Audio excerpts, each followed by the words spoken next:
حاليا يشغل منصب الوزير المكلف بالعلاقات مع البرلمان والمجتمع المدني منذ 3 يناير 2012 بحكومة السيد عبد الإله بن كيران. نعطي الآن الكلمة للسيد الوزير، فليتفضل مشكورا.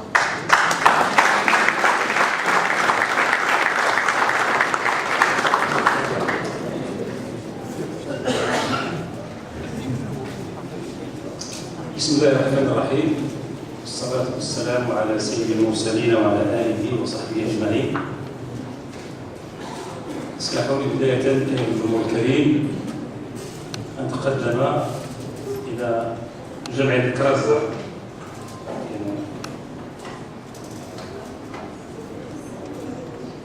في التنمية القروية على هذه الدعوة وإتاحة الفرصة للتواصل معكم بكفاءة المدنيين في البلاد، وكنعتبرها فرصة مهمة لشرح رؤية الحكومة في هذا الموضوع ديال المجتمع المدني اللي اليوم واحد المفهوم واحد الممارسة كتحتاج إلى كثير من المدارسة والتوضيح واستعداد لما سيأتي، وهو كبير كما سأبين. وكنشكر السيد الرئيس لأنه بالورقة اللي قدم يعني وضع النقاش في إطاره الصحيح، اللي هو اليوم ما هي مسؤوليات الحكومة في هذا الملف، ولكن كذلك ما هي مسؤوليات الجمعيات في هذا الملف. وعلى مستوى المضامين والمفاهيم اسمحوا لي ننطق شوية. كنتكلموا عن المجتمع المدني المنظم في إطار الجمعيات، على اعتبار أنه مفهوم المجتمع المدني يتسع لكي يستوعب كل النشاط البشري لكي يتم واحد المجتمع ما بين الأسرة كخلية وبين الدولة كإدارة ومؤسسات، وطبعا بين السوق اللي هو عالم المقاولة وإنتاج الثروة والربح. هذا النشاط اللي كيتم داخل هذه المثلثات كله كيتسمى مجتمع مدني. إذا استثنى الأسرة اللي عندها قواعد اشتغال خاصة، والدولة اللي عندها قواعد اشتغال خاصة، والسوق اللي عنده قواعد اشتغال خاصة، فكل نشاط إنساني يمكن يندرج في إطار المجتمع المدني. لكن ملي كيزيد المجتمع المدني منظم في إطار الجمعيات، يعني كنستثنيو الأفراد. الفرد هو فاعل مدني نشيط بدنيا يقوم بأدوار خارج هذه الأمور. إذا المقصود عندنا الآن في النقاش هما الجمعيات، ماشي الأحزاب، ماشي النقابات، ماشي واحد مجموعة من الأصناف اللي هي داخلة في عالم الربح وحين تحت مسميات مدنية.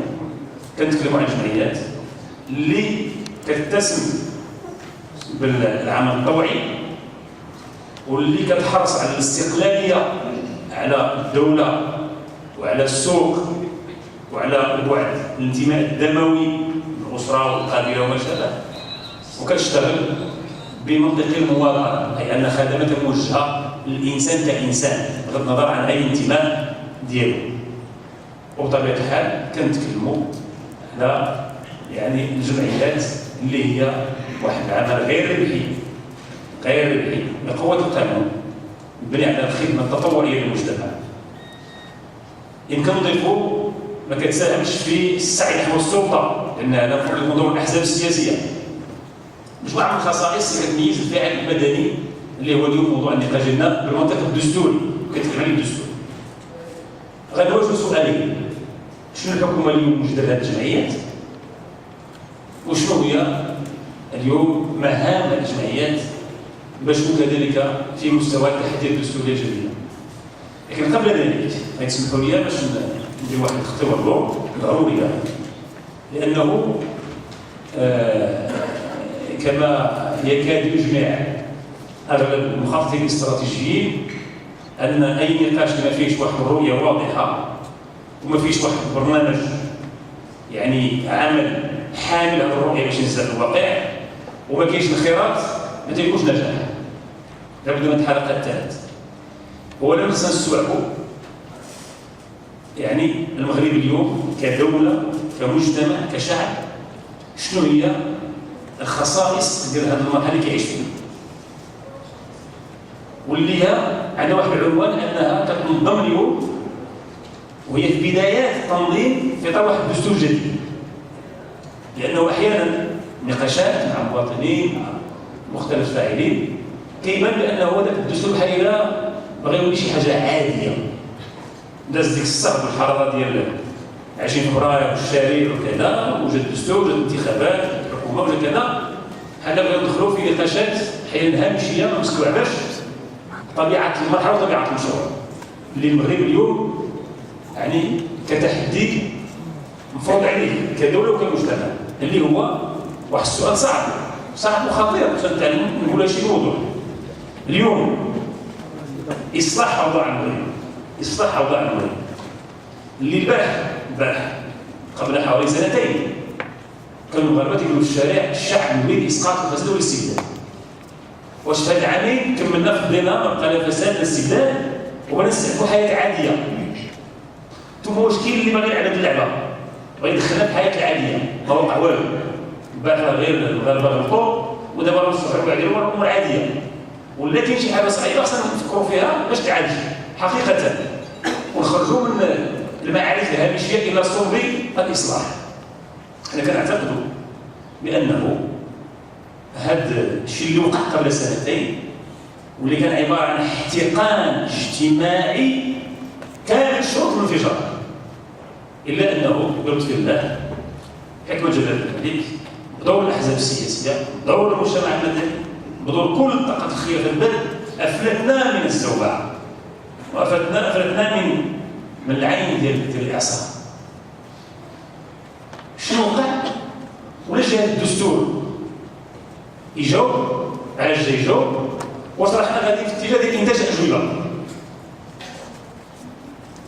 اللي ما فيش خلاف، هو انه الغضب الشعبي اللي تحرك في واحد المناخ عربي تائر ومتوتر، هو انه كاين اشكال حقيقي في البلاد ما بين الموضوع ديال السلطه وديال الثروه والعلاقه غير الشرعيه اللي تولدت وكبرات وترسخات وتقوات ما بين السلطه اللي هي القرار وما بين الثروات اللي كتجمع بطرق غير مشروعه. وهذا الشيء هو اللي تجلينا كل الاختلالات اللي ولات في المجتمع من فقر وهشاشه وانحرافات ودعاره وحريق وشيء كله. هذا الهدر المجتمعي هو نتيجه ديال واحد منطق اشتغال اللي كان العنوان ديالو هو الاقتران غير مشروع ما بين السلطه اللي هي المفروض لخدمه الشعب لتنميه اوضاع الشعب لتحسين اوضاع الشعب، ومن الثروات كذلك اللي هي ملك الشعب واللي ولات بقدرة القادر وفي سياق معين أصبحت ملك لفئات محدودة وطبقات معينة، والغالب العظمى يعني تتقاتل باش تعيش بصعوبة كبيرة. في مغربين لا يمكن أن نصنف بأنه دولة فقيرة مع الثروات أو الخيرات أو العقول أو الكفاءات أو ما شابه. إذا الذي حصل هو أنه لما رفع شعار الشعب يريد إسقاط الفساد والاستبداد فلأنه كانت معضلة اجتماعية حقيقية، مش اجتماعية مجتمعية تختار كل بيئات المجتمع، وهي الشعور بالغبن ديال واحد العلاقة غير شرعية كده في المجتمع ما بين هذه السلطات وما بين الثروات. وعندما نقول السلطة يعني بذلك جوج أنواع من السلطات، السلطة اللي هي ديال الإدارة اللي هي يعني السلطات العمومية، وما بين السلطات ديال المنتخبين اللي كيجيو بصندوق الاقتراع. هذه السلطات المفروض في الدول الديمقراطيه ان الانسان حيث يوصل ارقى منصب ممكن في الاداره، ارقى منصب ممكن في الاداره لا بلغه وجهده ولا بلغه التعويضات ديالو، يمكن له احسن الاحوال يعيش مزيان وياكل مزيان ويشرب مزيان ويلبس مزيان، ولكن ما يمكنلوش يكون مريض، ما يمكنلوش يكون عنده فيلات والعمارات والعقارات والضيعات داخل المغرب وخارج المغرب، ما يمكنش. كذلك السلطه المنتخبه اللي كتجي من صندوق الاقتراع واللي كيسلطوا الناس على ناس منتخبين كيمثلوهم باش يكبروا مصالحهم، كذلك احسن الاحوال وفي احسن التعويضات اللي كانت الانسان الله يمكن له يعني يكون داك الشيء على العلاقه. السؤال الصور، عندك شي بلايصه، عندك شي بلايصه المرور والعبور الى موقع القرار دابا مصور. ديال كاين السلطه عندنا مصور الجهوية. نعطيوك السيد. والعبور الى موقع القرار للسلطه المستهدفه اصبح لا ماشي ممنوع التصوير، ما تبقاش واقف، جلس ومرحبا بك وصور. الفاحش ما عطيكش حنا نديرو واحد التنظيم معين.